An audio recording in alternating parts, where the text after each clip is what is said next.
Hello everyone, welcome to my channel. आज के इस वीडियो में हम दो बहुत ही important homeopathic remedy aconite and belladonna को कंपेयर करेंगे।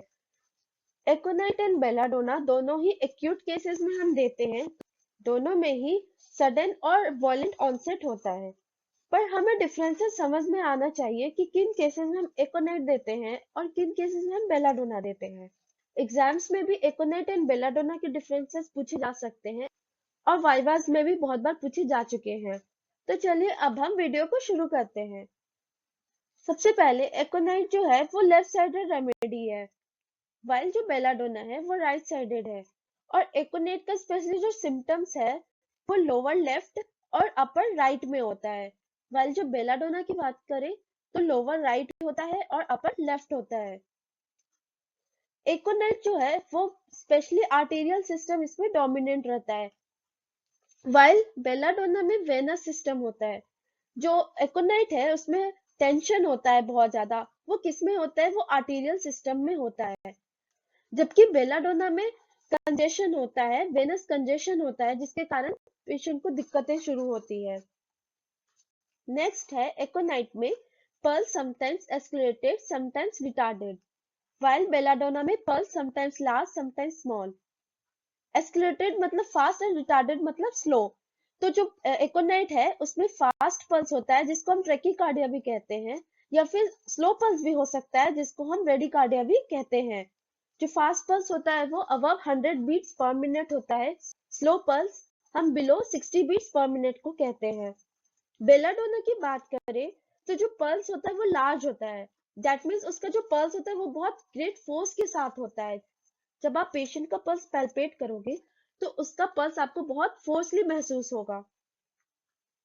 तो यहाँ पे लार्ज का मतलब ये है। सो एकोनाइट का एस्केलेटेड रहता है एंड रिटार्डेड, वाइल बेलाडोना का लार्ज भी हो सकता है वाइल समटाइम्स स्मॉल होता है।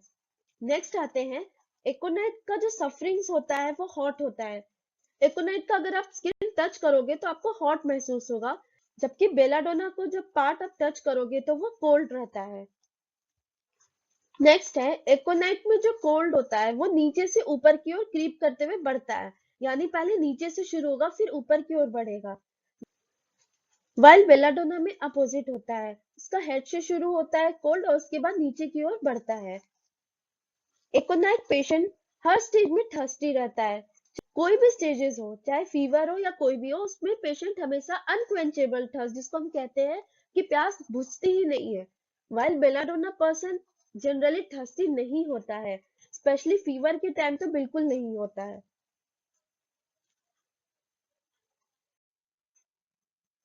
अब नेक्स्ट आते हैं, पर्सपिरेशन की बात करें यानी कि स्वेटिंग की बात करें तो जो एकोनाइट का जो पर्सन होता है उसको अनकवर से आराम मिलता है, वाइल जब हम बेलाडोना में देखेंगे तो जो पर्सपिरेशन होता है उसमें पेशेंट अनकवर नहीं कर पाता है।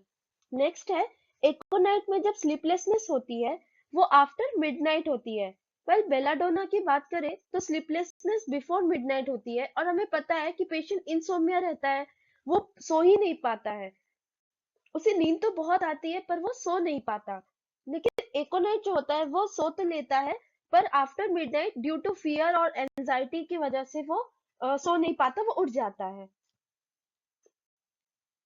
नेक्स्ट है, एकोनाइट एवर्जन होता है लाइट से, पर्टिकुलरली सनलाइट, वाइल बेलाडोना जो होता है उसको भी एवर्जन होते हैं लाइट से, पर कैंडल लाइट या फिर रूम की लाइट से भी बेलाडोना को बहुत ही ज्यादा दिक्कत होती है।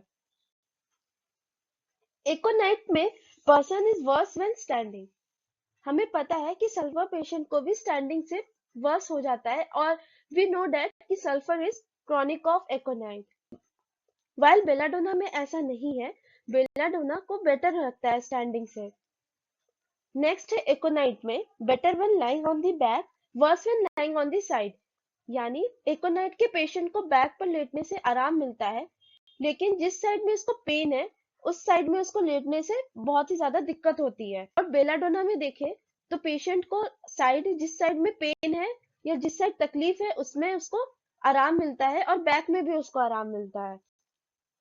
सेम यही चीज है better when lying on the unpainful side, ये एकोनाइट है वो अनपेनफुल साइड में लेटने से उसको बेटर फील होता है, वाइल बेटर होता है बेलाडोना को पेनफुल साइड में या फिर अनपेनफुल बोथ में पेशेंट को दिक्कत नहीं होती है।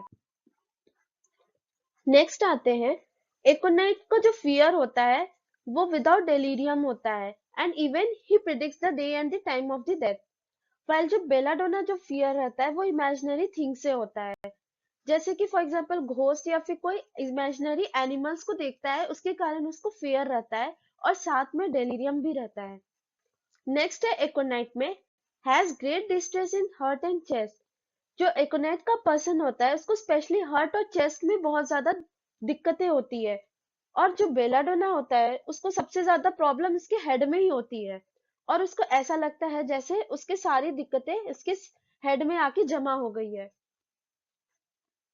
एकोनाइट का जो वॉइस होता है जब वो फेयर स्टेज में रहता है या एंजाइटी फेस में रहता है तो उसके कारण उसका वॉइस ट्रेमुलस हो जाता है, यानी बहुत ही ज्यादा शेकिंग वॉइस रहती है, ऐसा लगता है जैसे वो बहुत घबरा के बोल रहा है। बेलाडोना का वॉइस नेजल रहता है या फिर रेज रहता है, नाक से कहेगा या फिर बहुत ही ज्यादा ऊंची आवाज में कहता है। नेक्स्ट है एकोनाइट में, जब एकोनाइट पर्सन रिस्पायर करता है तो वो बहुत ही लाउड रहता है, वाइल जब बेलाडोना होता है उसका लो रिस्पायरेशन रहता है और उसका तभी रिस्पायरेशन सुनाई देता है जब वो ब्लो करके एक्सपायर करता है, यानी ब्लो करके अपनी सांसें छोड़ता है। एकोनाइट पर्सन का एक फेस रेड होता है वाइल दूसरा फेस पेल होता है, जबकि बेलाडोना का फेस पूरी तरह से लाल रहता है। फिर हम नेक्स्ट आते हैं, एकोनाइट में sudden and violent attack of fever होता है with high rise of temperature. वही सेम बेलाडोना में भी होता है, पर उसमें आपको फीवर के स्टेज में रेड फेस, जिसको हम फ्लश्ड फेस भी कहते हैं, और विथ थ्रॉबिंग कैरोटिड्स मिलेगा। तो आज हमने एकोनाइट एंड बेलाडोना के मेन डिफरेंसेस को देखा। इसमें मैंने एकोनाइट और बेलाडोना की common name, family, prover, sphere of action नहीं मेंशन किया है। अगर आपको इसको मेंशन करना है तो कर लेना। अगर आपको यह वीडियो पसंद आए तो प्लीज लाइक कर दीजिएगा, अपने दोस्तों में शेयर कर दीजिएगा और चैनल को सब्सक्राइब कर दीजिएगा।